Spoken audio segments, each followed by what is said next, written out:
ये सुनने के लिए यहाँ इकट्ठा हुए हैं, तो उसके लिए मैं आप सभी लोगों का हार्दिक दिल से आभार प्रकट करती हूँ। वैसे आप लोगों को ये मालूम है कि हमारी पार्टी कांग्रेस, बीजेपी व अन्य किसी भी विरोधी पार्टी तथा गठबंधन आदि के साथ मिलकर नहीं, बल्कि अकेले ही अपनी पार्टी के बलबूते पर पूरी तैयारी व दमदारी के साथ ये चुनाव लड़े। इसके साथ ही हमने टिकट बंटवारे के मामले में सब समाज के लोगों को उचित भागीदारी दी है, जिनको जिताने के लिए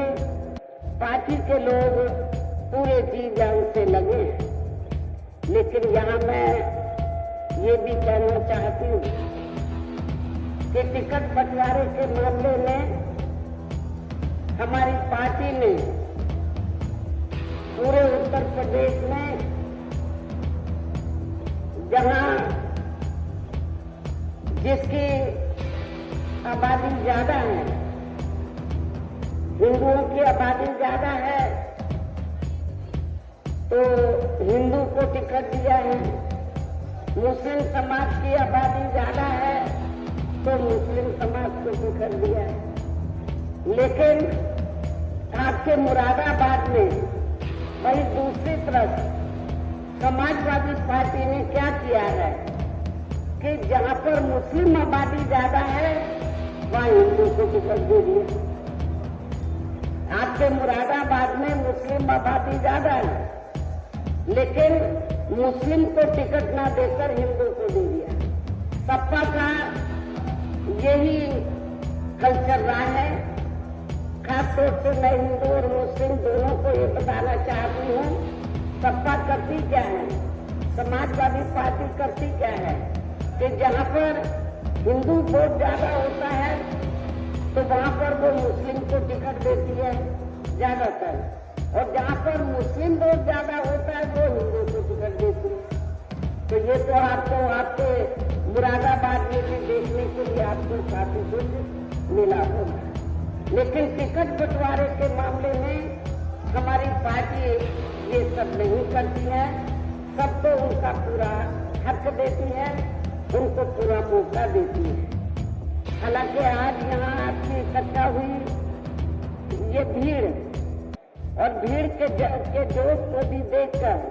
अब मुझे ये काफी हद तक पूरा भरोसा हो गया है कि पिछली बार की तरह इस बार भी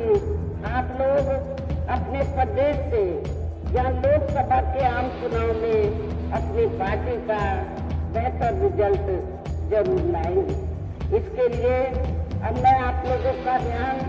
कुछ जरूरी बातों की तरफ दिलाना चाहती हूँ। और इस संबंध में मैं विशेषकर कांग्रेस, बीजेपी व इनके अन्य सभी सहयोगी दलों के बारे में ये कहना चाहूंगी कि आजादी के बाद शुरू में केंद्र व देश के काफी राज्यों में भी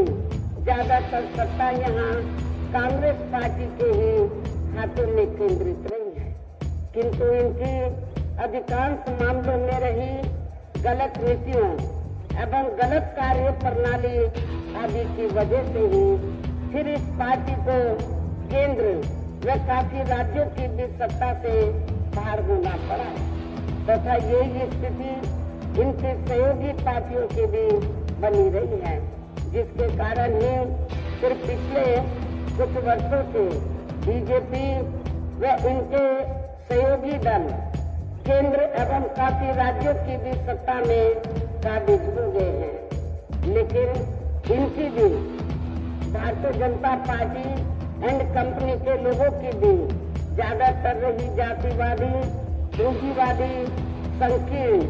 सांप्रदायिक व द्वेषपूर्ण नीतियों एवं कार्य प्रणाली आदि से तथा इनकी कथनी व करनी में भी काफी अंतर होने की वजह से अब ऐसा लगता है कि इस बार ये पार्टी भी केंद्र की सत्ता में आसानी से वापस आने वाली नहीं, बशर्ते यदि ये चुनाव इस बार फ्री एंड फेयर होता है तथा आम चर्चा के मुताबिक वोटिंग मशीनों में भी कोई गड़बड़ी आदि नहीं की जाती है। और वैसे भी इस बार चुनाव में इनकी कोई भी पुरानी एवं नई चल रही नाटकबाजी, जुमलेबाजी व गारंटी आदि काम में आने वाली नहीं है, क्योंकि अब देश की जनता काफी हद तक इस बात को समझ चुकी है कि इनकी पार्टी ने अब तक देश के विशेषकर गरीबों, कमजोर तबकों, मध्यम वर्गों एवं अन्य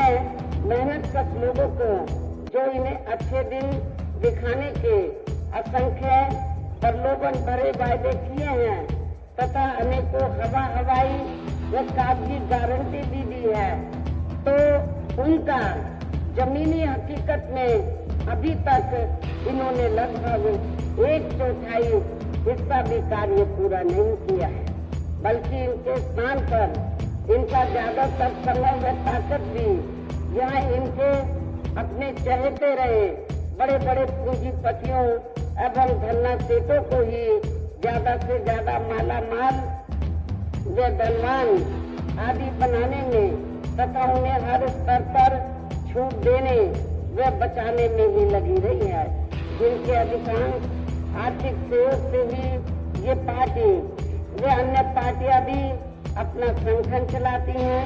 तथा चुनाव आदि भी लड़ाती हैं, जिनका काफी कुछ खुलासा बॉन्ड की आई रिपोर्ट से भी हो जाता है। इसके साथ ही अब ऐसा लगता है कि कांग्रेस पार्टी की तरह ही बीजेपी ने भी केंद्र की तमाम सरकारी जांच एजेंसियों का ज्यादातर राजनीतिकरण ही कर दिया है। इसके अलावा देश के किसान वर्ग भी वर्तमान बीजेपी की सरकार में शुरू से ही अपनी विभिन्न समस्याओं को लेकर काफी ज्यादा दुखी व परेशान रहे हैं और अभी भी है, जबकि यूपी में 4 बार हमारी पार्टी की रही सरकार ने इनके हितों का भी हर स्तर पर विशेष ध्यान रखा है। इतना ही नहीं बल्कि केंद्र में पूर्व की रही कांग्रेसी सरकार की तरह ही वर्तमान भाजपा सरकार में भी इनकी जातिवादी, हीन, सांप्रदायिक एवं पूंजीवादी सोच व नीतियों के चलते पूरे देश में सर्व समाज में से खासकर गरीबों, दलितों, आदिवासियों, पिछड़े वर्गों, मुस्लिम एवं अन्य धार्मिक अल्पसंख्यक समाज के लोगों का भी पूर्ण रूप से विकास व उत्थान आदि नहीं हो सका है। और इस संदर्भ में वैसे आप लोगों को ये मालूम है कि पूरे देश में यहाँ दलितों, आदिवासियों एवं अन्य पिछड़े वर्गों का सरकारी नौकरियों में पिछले काफी वर्षों से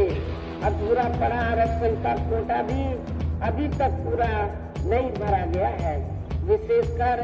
एससी व एसटी वर्गों के सरकारी कर्मचारियों का